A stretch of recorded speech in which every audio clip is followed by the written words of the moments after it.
We had a technical interruption just then.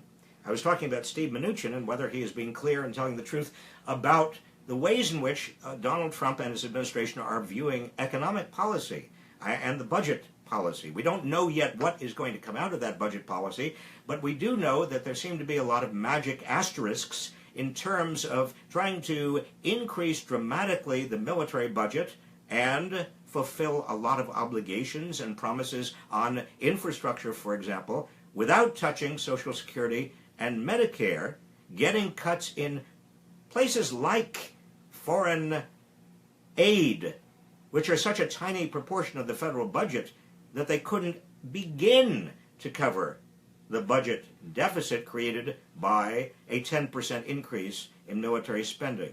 So there are lies all over the place. And again, these are not small lies. Jeffrey Sessions lied about not meeting with Russian agents. He tried to spin it this way. He said, well, as a member of the Armed Services Committee, he had different business with regard to the Russian ambassador and perhaps other Russians, other than the campaign, other than inquiries into and pertinent issues surrounding what may have been Russian intervention into the campaign on Trump's behalf, perhaps with the collaboration of Sessions and other Trump aides. We don't know, but it makes no sense to assume that Jeff Sessions was meeting with Russian officials around and on the subject of armed services when, in fact, no other Armed Services Committee members were doing so. Why would Jeff Sessions take it upon himself to do that for no apparent reason? It had to be Trump campaign matters.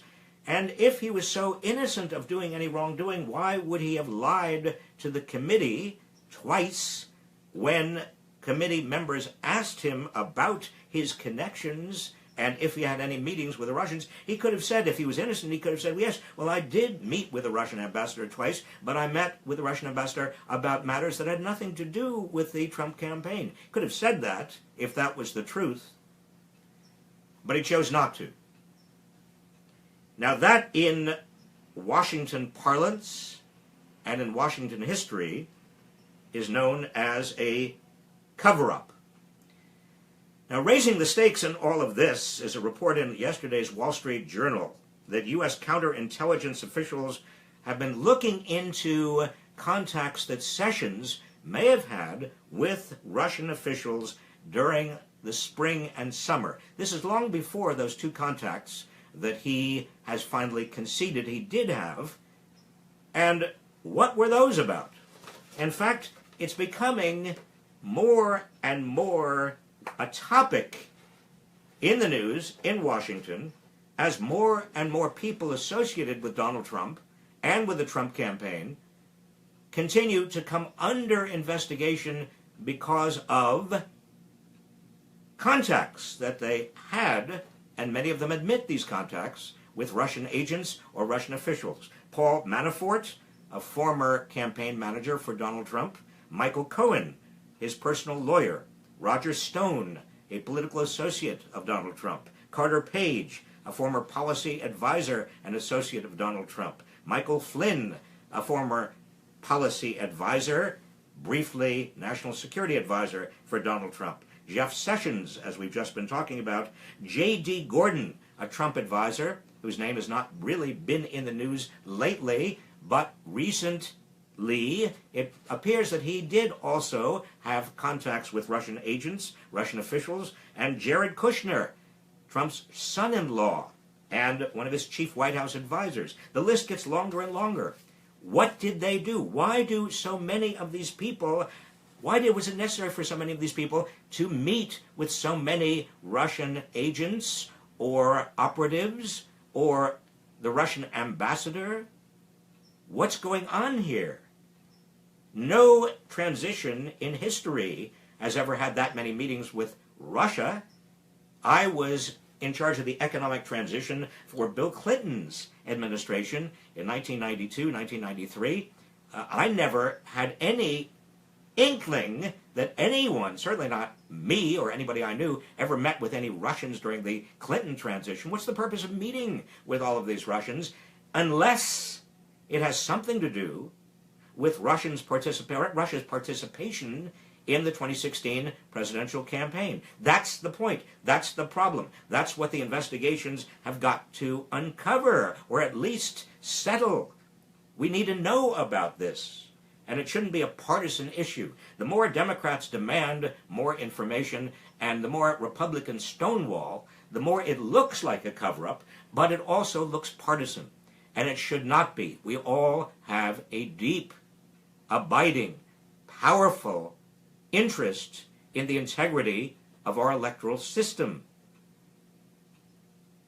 Now, in addition to all of this, we have the question of whether Jeff Sessions' recusal from the investigation is enough. You recall yesterday he decided to recuse himself. He was asked to recuse himself far long before this. In fact, even beginning with his confirmation hearings. Will you recuse yourself from the FBI investigation? Because the FBI obviously reports to the Attorney General. He said no. Well, finally, when the pressure mounted in the wake of these revelations about his contacts with the Soviet ambassador, the Russian ambassador rather, Jeff Sessions said he would recuse himself from the investigation. But here's the problem. He lied with regard to the confirmation hearing. He lied about contacts with the Russians. He lied under oath. Why should we believe that he will recuse himself and not review or in any way participate in the FBI investigation of what may have transpired between Russia and the Trump campaign? He was a major player in the Trump campaign. This investigation is going to be investigating him. How can we trust that he will recuse himself? Now, this is the essence of the problem. You've got James Comey, who is the head of the FBI. People reporting to James Comey. James Comey himself is not somebody who has a complete lack of interest or has displayed complete nonpartisanship with regard to these kinds of questions, because he arguably did intervene and interfere in the campaign with regard to his selective use of leaks, James Comey. And James Comey is going to be reporting to the new acting Attorney General. But that acting Attorney General, Dana Boente, that acting Attorney General does nevertheless still report to Jeffrey Sessions, as long as he's going to be Attorney General. And the Attorney General reports to, invariably, the President, Donald Trump. So as long as you have people investigating people who are their superiors, you are going to have, naturally, a disinclination to investigate quite as hard or as powerfully and robustly as the investigation needs to occur.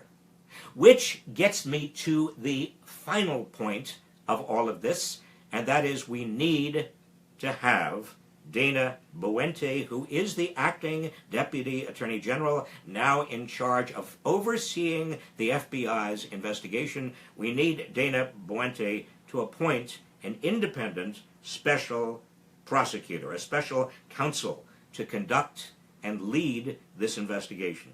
Now, the Department of Justice has regulations on the books, Department of Justice regulations. If you can look for them, it's 28 CFR 600.1.1.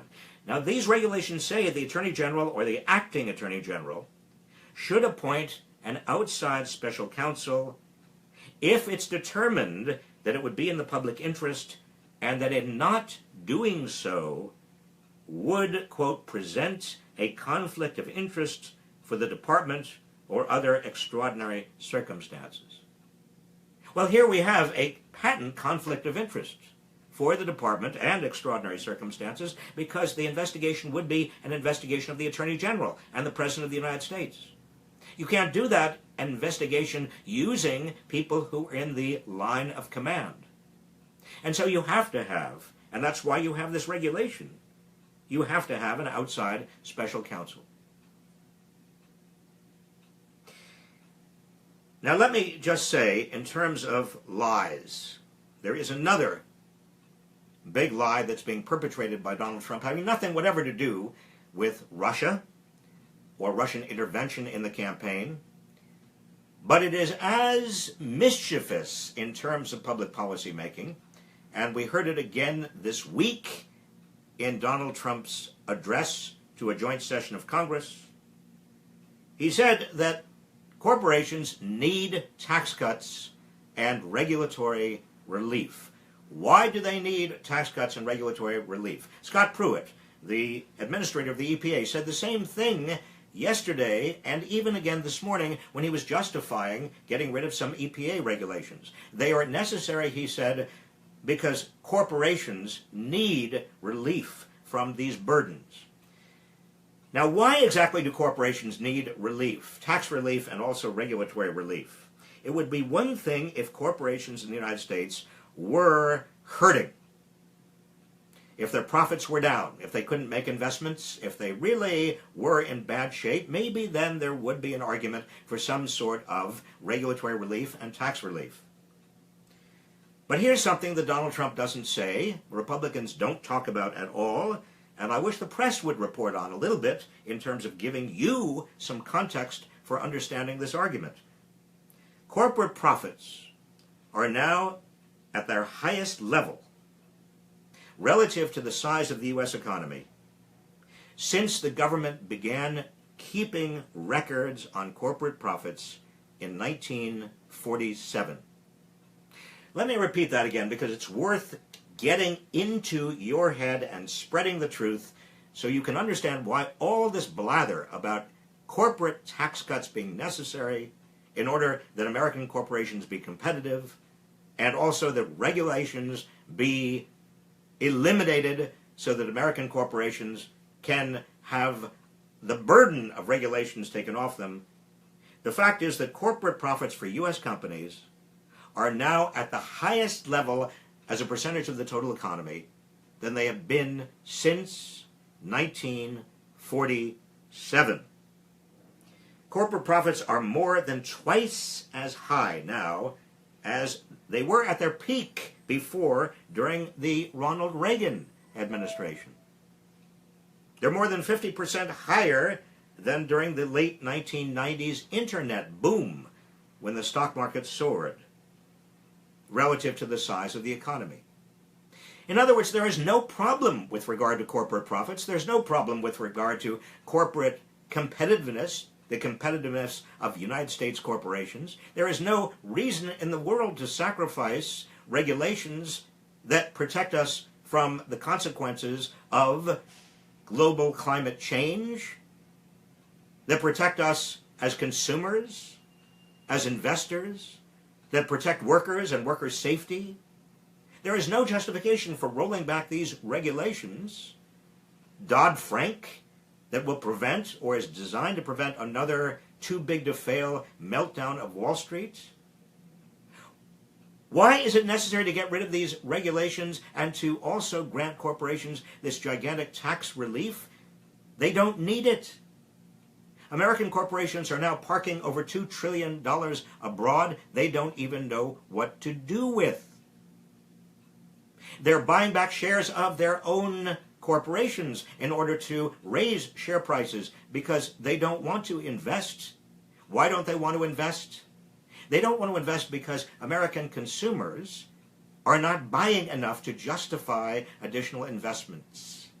And American consumers are not buying enough to justify additional investments because American consumers, in terms of the middle class and the working class and the poor, are not getting enough income as a proportion of the total economy to justify those corporate investments.